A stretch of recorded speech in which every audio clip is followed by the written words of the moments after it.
নমস্কার বন্ধুরা, আমি ডোনা দিকালিস লাইভ কিচেন চ্যানেল নিয়ে চলে এসেছি। আজকে আমি তোমাদেরকে যে ব্যাকগ্রাউন্ডটা দেখাচ্ছি সেটা কিন্তু জলপাইগুড়ির ব্যাকগ্রাউন্ড। এটা কিন্তু আমি কলকাতার ব্যাকগ্রাউন্ড নয়, কারণ আমি কালকে রাতে জলপাইগুড়িতে এসেছি। তো এটা আমার বাপের বাড়ি, আর এখানে দুই মূর্তি রয়েছে, সাথে আমার মা বাবা রয়েছে। সবার সাথে তোমাদের পরিচয় করাবো। আর তার আগে আমি তোমাদেরকে দেখাবো আজকে আমি দুটো রান্না করব। সেটা হচ্ছে গিয়ে চিংড়ি মাছ লাউ দিয়ে আর মাটন। রবিবার যেহেতু বাঙালির তো মাটন লাগবেই, তো আমার বাবার তো ভীষণ ফেভারিট মাটন, তো সেই মাটনটা আমি বানাবো। আর তার সাথে চিংড়ি মাছ, এই দুটোই রেসিপি কিন্তু তোমাদেরকে আমি দেখাবো। চলো তাহলে রান্নাঘরে যাই। আর তার আগে তোমাদের সাথে আমার ছোট ছোট দুটো হনুমান আছে, তাদেরকেও পরিচয় করাই। এই হচ্ছে আমার বড় মেয়ে, ওর নাম হচ্ছে অদ্রিজা, আর ডাক নাম হচ্ছে পুপু। এই বছরটা কিন্তু ওর কাছে খুব বিশেষ, কারণ কি জানো, এবার ক্লাস 10 দিচ্ছে। পড়াশোনা বলে কিচ্ছু করে না, সারাদিন প্রায় শুয়েই আর মোবাইল নিয়েই থাকে। কিছু বল। হাই। আর কিছু বলবি না? না, মার সম্পর্কে বক্তব্য নেই, কিছু বলারই নেই। দেখো এখন বলার নেই, যখন ক্যামেরাটা বন্ধ হয়ে যাবে, মানে অফ ক্যামেরা, তখন অনেক কিছু বলার থাকবে। আর একজন ছোটজন আছে, সে হচ্ছে রাম বিচ্ছু। সে এখন স্নান করতে চলে গেছে, স্নানটা করে আসুক, তারপর তোমাদের সঙ্গে পরিচয় করে দেব। আর তার আগে চলো আমরা একটু রান্নাটা সেরে নিই। আর এটা হচ্ছে শ্যামলী দি, এটা হচ্ছে আমাদের এখানকার রান্নার পুরো দায়িত্ব কিন্তু ওর ঘাড়ে থাকে। আর দেখো এখানে সমস্ত কিছু করছে, মাছ মাংস সব ধুচ্ছে। রবিবার যেহেতু পুরো বাজার এসছে, এখন ধুয়ে টুয়ে সব তোলা হয়ে গেছে। এখন ও হচ্ছে প্রচুর হেল্প করে মাকে, আমাকে। বলো কিছু। হেসেই মরে যাচ্ছে, দেখো কি বলবে ও, হাসতে হাসতেই ও শেষ। আচ্ছা চলো এবার তাহলে রান্নাটা দেখাই। দই দিয়ে দিচ্ছি,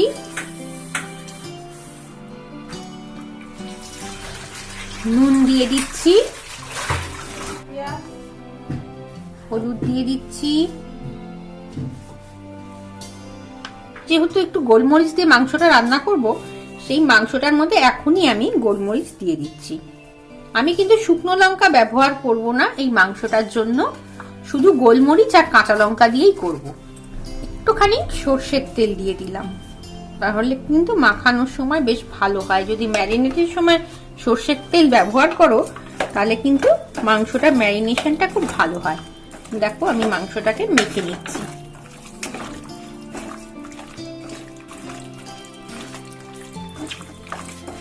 আর জিরে গুঁড়ো ধনে গুঁড়ো যেগুলো থাকবে সেগুলো কিন্তু আমি পরে ইউজ করব।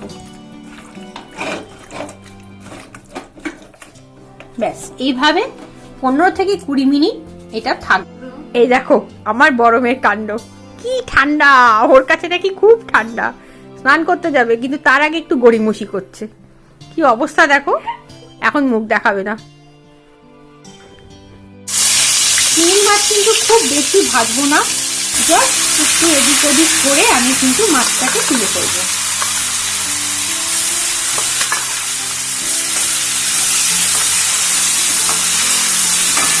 চিংড়ি মাছটা দেওয়ার সাথে সাথে গন্ধটা যা বেরোচ্ছে না, অপূর্ব।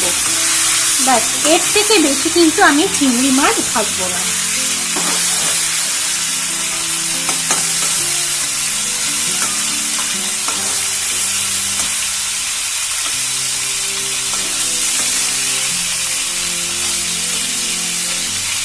আর এটা যেহেতু একটু বড় চিংড়ি, সেই জন্য আমি এটাকে ভেজে তুলে নিলাম। এটা যদি কুচো চিংড়ি হতো তাহলে কিন্তু আমি আর তুলে নিতাম না। তেজপাতা ফোড়ন দিয়ে দিলাম, শুকনো লঙ্কা দিয়ে দিলাম একটা ফোড়নে, আর 1 চামচের মতো জিরে। লাউটা আমি ছেড়ে দিই।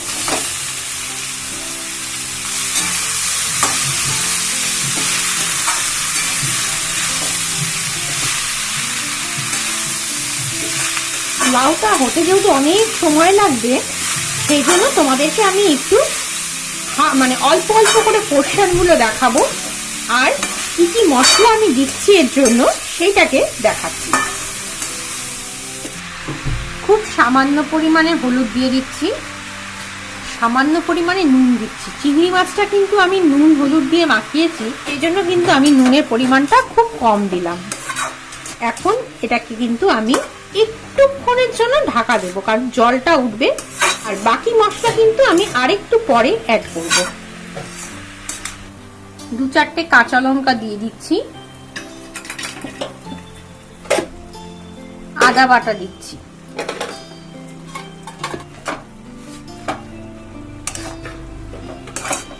এখন আস্তে আস্তে করে এটা কিন্তু হতে থাকবে। এবার এটাকে আমি ঢাকা দিয়ে রাখবো।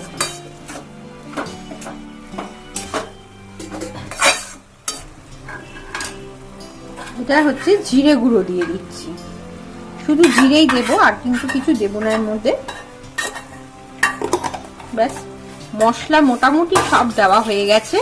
চিনিটা কিন্তু এখনো আমি অ্যাড করব না, কারণ চিনিটা বুঝে শুনে অ্যাড করব, লাউটা তো কমে যাবে, সেই জন্য চিনিটা কিন্তু পরে অ্যাড করব আমি। এটা ঢাকা দিয়ে রাখি কিছুক্ষণ। 5 মিনিট হয়ে গেছে, ঢাকাটা খুলে দেখে নিই।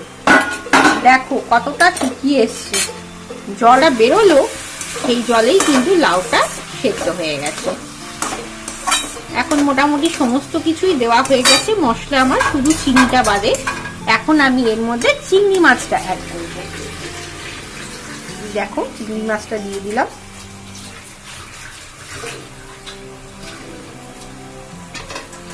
আমি লাউ চিংড়িটা একটুখানি ঝোল ঝোল রাখবো, খুব বেশি মাখা মাখা কিন্তু করবো না, একটু ঝোল ঝোল রাখতে চাইছি। আরো 2টো কাঁচা লঙ্কা দিয়ে দিলাম।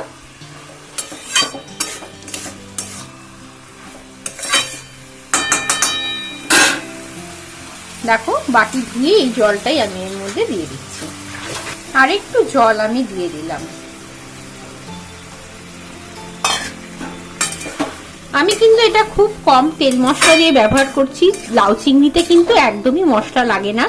আর আমি এর মধ্যে কোনো রকম শুকনো লঙ্কা দিলাম না, শুধুমাত্র কাঁচা লঙ্কা দিয়ে কিন্তু এটা আমি বানালাম। আমি একটু ভাজা মশলা দিচ্ছি, লাউ চিংড়ি যেহেতু, আমি কিন্তু অল্প একটু ভাজা মশলা এর মধ্যে ব্যবহার করছি। এই ভাজা মশলাটা কিন্তু দিলে খুব ভালো হবে খেতে।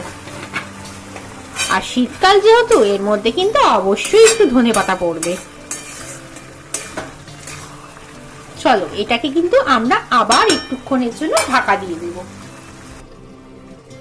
5 মিনিট হয়ে গেছে, চলো ঢাকাটা খুলে নিই। এই দেখো লাউ চিংড়ি কিন্তু প্রায় হয়ে এসছে। এবার আমি গ্যাসটাকে একটু বাড়িয়ে দিলাম। গ্যাসটা বাড়িয়ে দিয়ে এখন কিন্তু আমি ঝোলটাকে একটু শুকিয়ে নেব। আর এখন আমি এর মধ্যে চিনি দেব, 1 চামচের মতো চিনি আমি এর মধ্যে দিয়ে দিচ্ছি। আর একটু দেবো, ছোট চামচ যেহেতু আমি মোটামুটি 1.5 চামচের মতো দিলাম। দেখো লাউ চিংড়ি কিন্তু হয়ে গেছে, এর থেকে বেশি কিন্তু আমি একদমই শুকাবো না। এখন আমি এর মধ্যে বেশ কিছুটা ধনেপাতা দেব, শীতকাল যেহেতু ওই জন্যই কিন্তু দিচ্ছি। আর তোমরা চাইলে কিন্তু এর মধ্যে একটুখানি ঘি দিতেই পারো, তাতেও কিন্তু টেস্ট খারাপ হবে না। ব্যাস, এটা তো হয়েই গেল। চলো তাহলে আমরা এটাকে নামিয়ে ফেলি এবার। এই দেখো পাঁঠার মাংসটা কষানো হচ্ছে, আর এটা কিন্তু কচি পাঁঠা। রবিবার মানে তো তোমাদের বললামই বাঙালির কচি পাঁঠা, আর আমাদের বাড়ি তো কচি পাঁঠা কিন্তু অবশ্যই হবে। একটু গরম জল দিয়ে দিই, কষানো তো হয়ে এসছে, এবার তলা থেকে ধরে যাবে, সেই জন্য একটু একটু করে গরম জল দিয়ে কিন্তু মাংসটাকে আমি কষাচ্ছি। কষানো তো হয়েই গেল, এখন এটাকে প্রেসার কুকারে দিয়ে আমি মাত্র 2টো সিটি মেরে নেব। চলো তাহলে প্রেসার কুকারে ট্রান্সফার করে দিই, সিটিটা মেরে তারপরে প্রেসার কুকারটা খুলে তোমাদের আমি দেখাচ্ছি।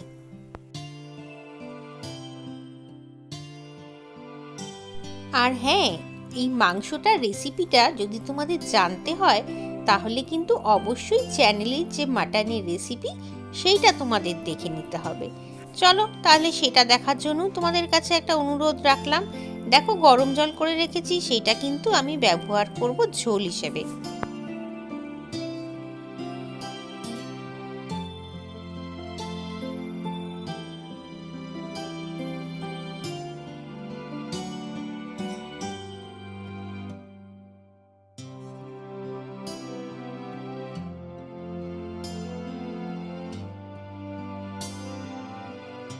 এই দেখো তৈরি হয়ে গেছে কিন্তু আমাদের লোভনীয় পাঁঠার মাংস। কি লোভ হচ্ছে তো? তাহলে কিন্তু ঝটপট চ্যানেলটার মধ্যে গিয়ে রেসিপিটা কিন্তু দেখে নিতে হবে। চলো এবার বাকি রান্নাগুলো কি কি হয়েছে সেগুলোও আমি তোমাদের সাথে শেয়ার করব। রান্না বান্না তো অনেক হলো, এবার যাই গিয়ে স্নানটা সেরে নিই। এমনিতেই 1টা-1:30 প্রায় বাজে, মার কাছে তো বকা খেতেই হবে। এবার দেখো আমার চান টান সবকিছু হয়ে গেছে, এখন আমরা খেতে বসবো। তা কি দিয়ে খাচ্ছি সেগুলো তোমাদেরকে দেখাবো, চলো। এটা আমার বাবা, আর বাবা রোববার মানেই কিন্তু পাঁঠার মাংস, তোমাদেরকে বললাম। বাবা কিছু বলো। হ্যাঁ, পাঁঠার মাংস আগে প্রতি রোববার আমরা পাঁঠার মাংস আমাদের কাছে সবচেয়ে প্রিয় লাগে, খাওয়ার লাগে। বাবা কিন্তু পাঁঠার মাংস ছাড়া খায় না, মুরগির মাংস খাই না, মুরগি খায় না, আর মাছ সবই খায়, আর চিংড়ি মাছটা খায় না। আর পাঁঠার মাংস হলে তো আর কোনো কথাই নেই। আর দেখো এটা হচ্ছে আমার মা। আমার মা কিছু বলো। আমার তো খুব ভালো লাগে পাঁঠার মাংসটা। এখন আমার একটু বয়স হয়ে গেছে যেন খুব একটা খাওয়ার ই নাই, কিন্তু মাছ আমি খেতে খুব ভালোবাসি, যে কোনো মাছ। চল এবার কি কি রান্না হয়েছে সেটা আমরা একটু দেখিয়ে নিই। এই দেখো সবাই খেতে বসে গেছে, আইটেমগুলো একটু তোমাদের দেখিয়ে দিই। এখানে ভাত, এখানে শীতকালের স্পেশাল ডাল, যেটা মূলো দিয়ে শিম দিয়ে হয়, চিংড়ি মাছ তো লাউ দিয়ে দেখালামই তোমাদের, এখানে মাটন, আর এখানে হচ্ছে লাল শাক, লাল শাক ভাজা। লাল শাকটা কিন্তু সবার আমাদের ভীষণ প্রিয় শাক। তো এখন চলো তাহলে আমরা একটু খেয়ে নিই। আমার এখানকার বড় মেয়ে কিন্তু মিসিং, ওকেও তোমাদের একটু দেখাই। এই যে আমার বড় মেয়ে, ও নাকি খিদাতে অস্থির হয়ে গেছে, কেন জানো? ওর বলে মাংসের জন্য বেশি খিদে পেয়ে গেছে। চলো তাহলে খাওয়া দাওয়া হয়ে গেছে, আমরা সবাই মিলে এখন রোদ পোহাতে এসেছি ছাদে। ওই দেখো বসে রয়েছে দুজনে, মোবাইল নিয়ে যে কি করছে ওরাই জানে। তো আমি যেহেতু জলপাইগুড়িতে এসেছি, ছোট ছোট করে ভিডিও কিন্তু তোমাদের সাথে আমি শেয়ার করব। আর যদি আমার ভিডিওগুলো ভালো লাগে তাহলে কিন্তু অবশ্যই লাইক কমেন্ট শেয়ার করো, আর নতুন বন্ধু হয়ে থাকলে চ্যানেলটাকে সাবস্ক্রাইব করে নিও। চলো আজকের মতো বিদায় নিই, আবার আসবো একটা সুন্দর নতুন একটা ছোট্ট ভিডিও নিয়ে। ততক্ষণ তোমরা সবাই ভালো থেকো এবং সবাইকে টাটা।